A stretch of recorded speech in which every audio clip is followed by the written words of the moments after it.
La palabra que Dios me dio se titula Una nueva generación. ¿Cuántos quieren formar parte de una nueva generación? Sabemos que Dios es un Dios de propósitos, ¿verdad? En la Biblia, desde Génesis hasta Apocalipsis, vemos como Él siempre cumple su palabra y los cumple en su tiempo, porque Dios no es hijo de hombre para arrepentirse.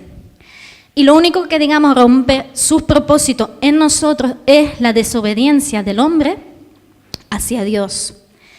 Porque Él nos lo puso fácil, puso delante de nosotros dos caminos a lo largo de la vida. Nosotros solo tenemos que elegir cuál de ellos queremos escoger. Un camino dice que es estrecho y angosto, donde también tenemos que tomar decisiones, pero queremos agradar por encima de todo a Dios. Y ese camino, aunque sea estrecho y angosto, tiene como recompensa una vida plena aquí en la tierra y nos lleva a vida eterna. Y el otro camino, digamos, es el camino ancho y fácil. En él también hay que tomar decisiones, pero digamos podemos hacer lo que nos da la real gana. ¿Le gusta a Dios o no? Podemos ser a lo mejor creyentes o no, pero bueno, sí, bueno, yo voy a tomar las decisiones lo que me sea fácil, no me voy a complicar. Y es una vida que te llevará a una vida vacía y aunque te parezca exitosa a tus ojos, te lleva finalmente a la muerte eterna. Y esos son los dos caminos que tenemos delante. No hay un camino intermedio, no hay intersecciones, solamente dos caminos. Y Dios ha actuado siempre de la misma manera y hoy quiero compartirles acerca de un tiempo oscuro que pasó el pueblo de Israel. Cuando Moisés sacó al pueblo de la esclavitud de Egipto, la intención primera era llevarlos a la tierra prometida. Pero a causa de las quejas y la desobediencia del pueblo, ¿qué pasó? Tuvieron que dar vuelta 40 años por el desierto, hasta tal punto que una generación no alcanzó ese propósito de Dios, excepto Josué y Caleb, porque ni aún Moisés entró a la tierra prometida. Pero como yo decía, Dios cumple siempre su propósito. La cuestión es si entramos o no entramos en el propósito. Eso depende de nosotros. Y llega la hora de la verdad y por fin Josué, yo me imagino Josué, una vez el pastor aquí predicó con la pala, ¿verdad?, que estaba esperando ya que muriese el último de la generación para poder entrar a la tierra prometida. Yo me imagino a Josué esperando esos 40 años, llega por fin el momento y conquista la tierra prometida. Y él había visto milagros y prodigios de Dios, de cómo Dios los sacó de Egipto. O sea, me imagino que no le fue difícil creer que Dios iba a hacer lo mismo y así mismo fue. Nada más que llegan, cayeron los muros de Jericó y él vio la mano de Dios una y otra vez para conquistar esa tierra donde fluye leche y miel. Pero no siempre fue así, porque poco a poco se fue desviando y algunas batallas que enfrentaban no las ganaba porque se desviaban de la misión que Dios le había dado. Porque conforme iba pasando el tiempo, habían partes del territorio donde en lugar de echar fuera a los habitantes, hacían alianza con ellos. Decía, bueno, no te puedo echar, bueno, pues tú me pagas unos impuestos, tú haces esto, aquello, y bueno, te dejamos ahí que viva. Algo que Dios había prohibido por completo. Porque Dios conoce nuestro futuro y conoce nuestro presente. Y cuando Dios nos manda a sacar algo de nuestra vida, es porque Él sabe que eso que hoy nos parezca quizás insignificante, mañana nos va a sacar quizás de su camino o a lo mejor también de su propósito. Aprendamos a obedecer a Dios. En fin, suceden todas estas cosas y llega el momento oscuro del pueblo de Israel que antes les mencioné. Y vamos a leerlo en Jueces, capítulo 2, del 7 al 10. Y el pueblo sirvió al Señor todos los días de Josué y todos los días de los ancianos que sobrevivieron a Josué, los cuales habían sido testigos de la gran obra que el Señor había hecho por Israel. Josué, hijo de Nun, siervo del Señor, murió a la edad de 110 años y lo sepultaron en el territorio de su heredad, en Timnatsera, en la región montañosa de Efraín, al norte del monte Gaz. También toda aquella generación fue reunida a sus padres y se levantó otra generación después de ellos que no conocía al Señor, ni la obra, que Él había hecho por Israel. Y sucede algo que Dios le venía advirtiendo desde los tiempos de Abraham. Dios le dio una promesa a Abraham, dice, vas a tener hijos, va a salir una nación grande y poderosa y voy a estar con esa nación, pero tienes que enseñarles a guardar los mandamientos. Y tienen que enseñar a los hijos y a su vez a sus hijos y sus nietos y así sucesivamente, para que no se olviden de quién soy y no se olviden del propósito que tengo para esta nación. Pero ¿qué pasó? Murió Josué, pasó esa generación y llega la generación que no conoce al Señor ni lo que Él había hecho. Y podríamos decir que en nuestro tiempo de hoy no nos distinguimos tanto de esta generación. Porque muchos de nosotros no hemos quizás visto mayor milagro que alcanzar la salvación. A lo mejor hemos visto alguna sanidad que otra y sí, hemos visto la intervención de Dios, pero no con esa, convicción como para decir a nuestros hijos, nuestros nietos, tranquilos, confía en Dios. Porque nosotros realmente no tenemos esa convicción y no será que lo que vivimos es una religión más. Y la mayoría de nosotros venimos de padres de confesión católica, practicantes o no practicantes, o quizá de padres ateos, que ni siquiera nos hablaron de Dios. A lo mejor nacimos en un hogar cristiano, pero pocos realmente vieron un ejemplo que seguir en sus padres, porque a lo mejor nunca limaron su carácter, a lo mejor eran cristianos de fachada, a lo mejor no les enseñaron acerca de guardar los mandamientos de Dios, o tampoco les enseñaron que es dejarse guiar por el Espíritu Santo y que Dios siempre sea lo primero en todo lo que emprendamos. Y sé que los mismos pastores también muchas veces hemos fallado en la instrucción en cuanto a esto. Porque primeramente tenemos que creer nosotros como pastores para poder llevar una iglesia y ser de influencia positiva en cuanto a Dios nos ha encomendado. Y a lo mejor venimos de iglesias las cuales nos han marcado de una forma negativa y nos justificamos en ello para tener una actitud que nos correcta delante de Dios. Porque todo lo que ha sucedido, saben que Dios ya lo conocía de antemano. Y la cuestión es por qué actitud voy a optar delante de Dios. Voy a optar por la actitud que tuvo este pueblo que empezó a quejarse o a desobedecer, o voy a tener una actitud correcta de decir, Señor, aunque la higuera no florezca, yo te adoraré, yo sé quién tú eres y te voy a seguir. Porque sea lo que sea, no justifica una actitud de queja o quizás una falta de compromiso con Dios. Porque lo que ayer te marcó, hoy debe hacerte más fuerte, nunca al revés. Y en esto también me incluyo como pastora. Y sé que el pastor también tiene ese sentir porque tuvimos la gracia de que Dios nos sacó de Tenerife para viajar a muchos lugares, para ver realmente y conectar con gente que nos inspiraron y nos hicieron ver que al que cree, todo le es posible. Y solo les voy a mencionar algunos ejemplos. Me acuerdo en el primer encuentro con el pastor Tomás Santa Marta y Moreiva en Madrid. Me acuerdo cuando llegamos a su iglesia, ¿saben lo que primero que me impactó? Ver a toda su familia sirviendo al Señor. Yo decía, wow, ¿esto es posible? Sus hijas hoy en día son evangelistas, pastoras. Por cierto, está ansioso porque le llega un nieto varón, dice, por fin, un niño. Otra persona que Dios nos puso fue John Milton y Norma Estela en Colombia, en Cali. Ver ese ministerio de niños, como ellos dicen, no, los niños hay que enseñarles, hay que prepararlos. Y decía, es verdad. En el culto los tenemos los niños muchas veces como una guardería y allí, ¡pum!, nos vino esa visión de parte de Dios. Me acuerdo también de Ricardo Rodríguez en Bogotá, Colombia, un ministerio de sanidad y de liberación. Y Dios me dijo, te traje aquí para que tú veas lo que yo quiero hacer en España. Porque Dios necesita personas como Josué que han visto y dicen, heme aquí, yo voy a hacer lo mismo. Amén. Y eso nos hizo ver Dios que no se había olvidado de nosotros, sino que éramos nosotros los que estábamos haciéndolo mal.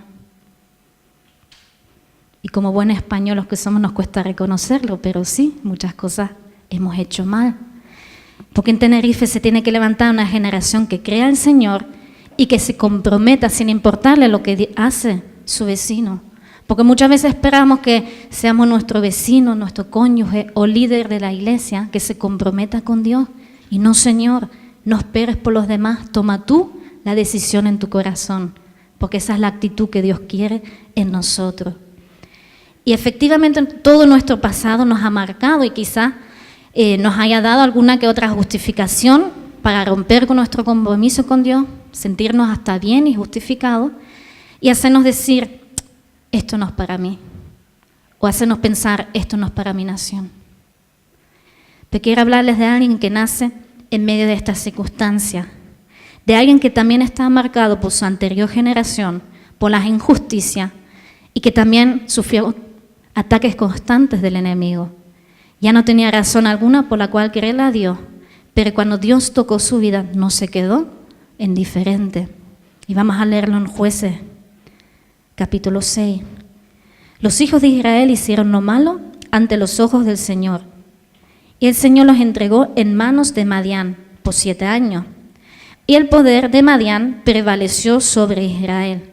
Por causa de los madianitas, los hijos de Israel se hicieron escondites en las montañas y en las cavernas y en los lugares fortificados, porque sucedía que cuando los hijos de Israel sembraron, los madianitas venían con los amalecitas y los hijos del oriente y subían contra ellos, acampaban frente a ellos y destruían el producto de la tierra hasta Gaza, y no dejaban sustento alguno en Israel, ni oveja, ni buey, ni asno, porque subían con su ganado y sus tiendas, y entraban como langostas en multitud, tanto ellos como sus camellos eran innumerables, y entraban en la tierra para devastarla.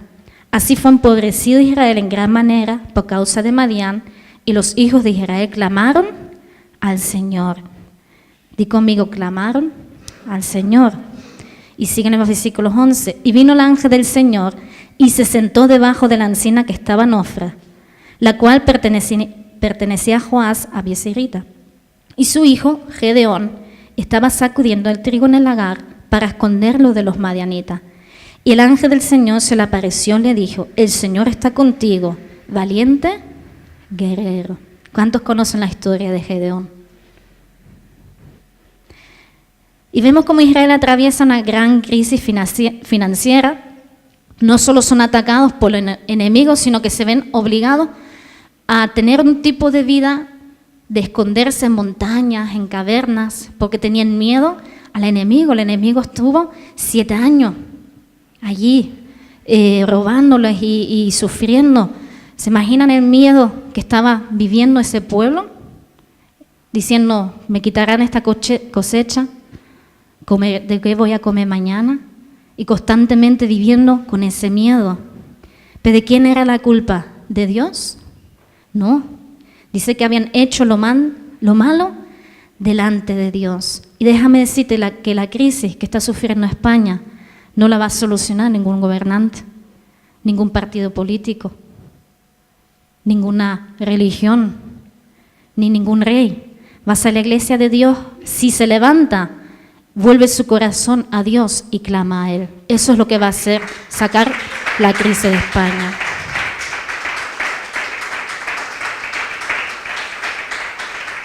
Y como decía, esto es lo que hizo Israel, clamó a Dios. Yo no sé qué clase de crisis puede estar atravesando tu vida, pero si comienzas a verlo como una oportunidad y vuelcas tu corazón al Señor, Él te va a responder diciéndole al Señor, perdóname, quiero volver a tu camino, yo quiero que me enseñes a hacer lo correcto. Él te va a responder, porque ese es el mayor anhelo, que tú le abras el corazón, porque Él quiere estar contigo. Dios no deseaba que esto estuviese sucediendo a Israel, pero es que muchas veces, por desgracia, tenemos que pasar por circunstancias malas para volver y clamar a Dios y decirle, Señor, solamente contigo estoy bien. Israel clamó Y el Señor hace el llamado a Gedeón para que salve a su pueblo. Y hoy quiero que nos identifiquemos un poquito con Gedeón, porque hoy Dios te está llamando a ti para levantar una nueva generación en España. Pero no importa la edad, cuando hablamos de nueva generación, es de alguien que cambia el chip, una nueva mentalidad, que se alinea con el propósito de Dios. Porque Caleb tenía 80 años cuando conquistó la tierra que Dios le había prometido. Y veamos la actitud que tuvo Gedeón.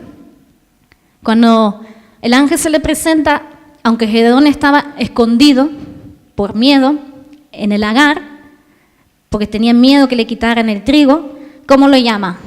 Valiente guerrero. Y quizás hoy andas escondiéndote un poco de las circunstancias. Muchas veces cuando tenemos miedo a algo, nuestra actitud suele ser de escondernos detrás de algo o de alguien. De aquello que nos asusta.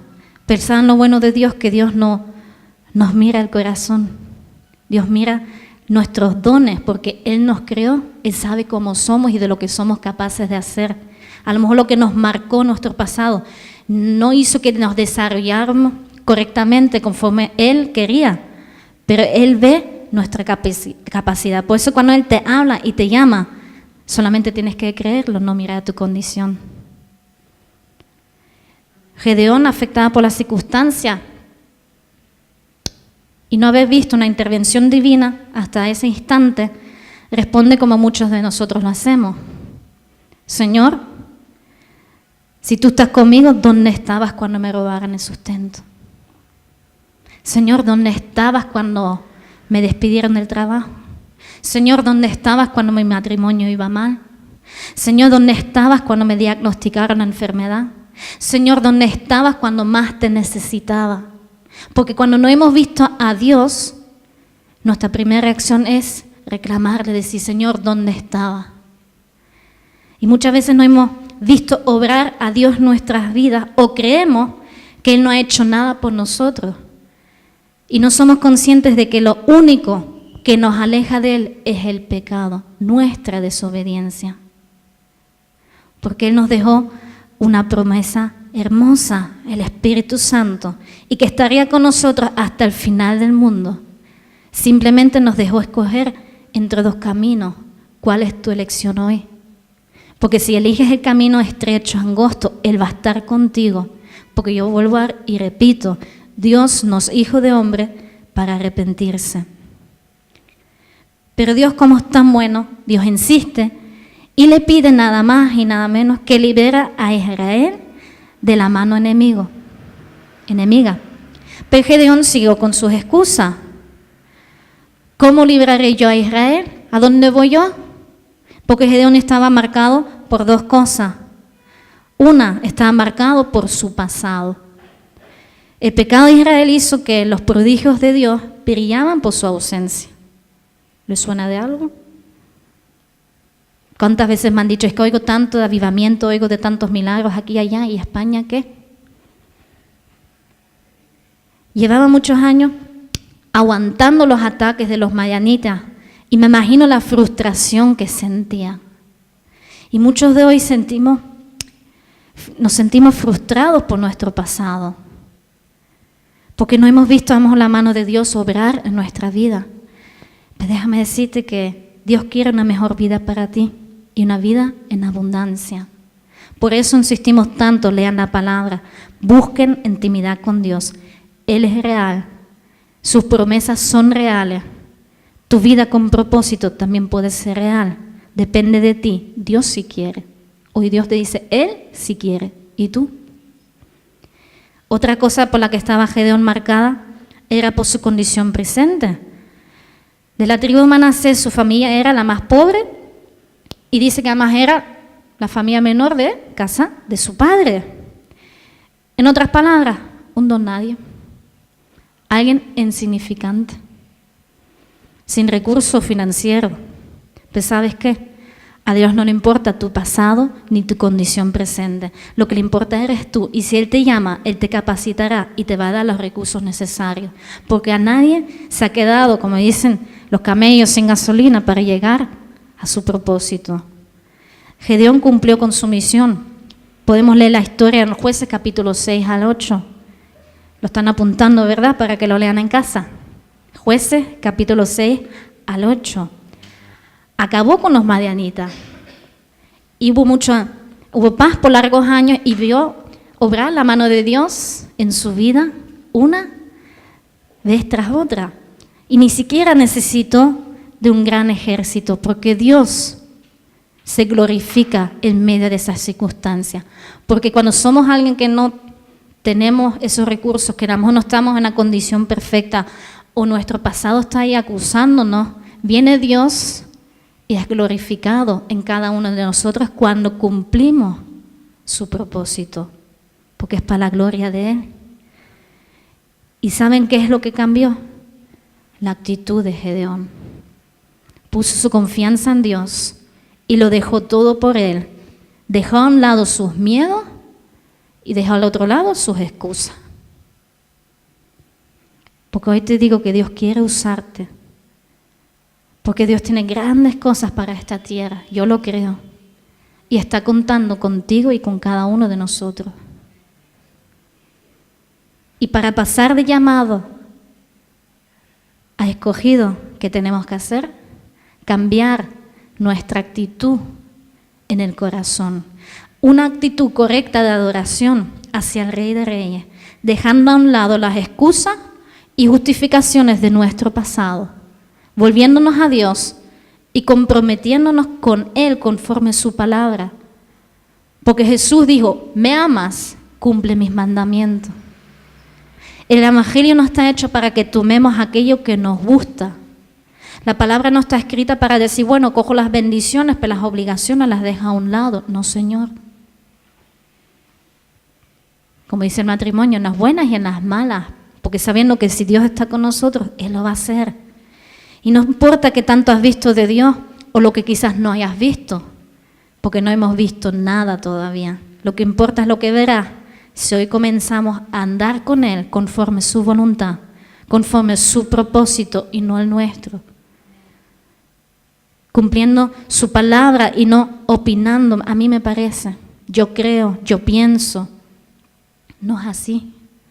Y si decides andar ese camino, aunque sea estrecho y significa quizás dejar muchas cosas atrás, déjame decirte que vale la pena servir a un Dios vivo. Solo así sentirás plenitud en tu vida, porque tenemos un vacío en el corazón en forma de Dios, solamente Dios puede llenarlo. Solo así sentiremos plenitud, porque por Él y para Él fuimos creados. Y solamente este camino te lleva realmente a un final feliz.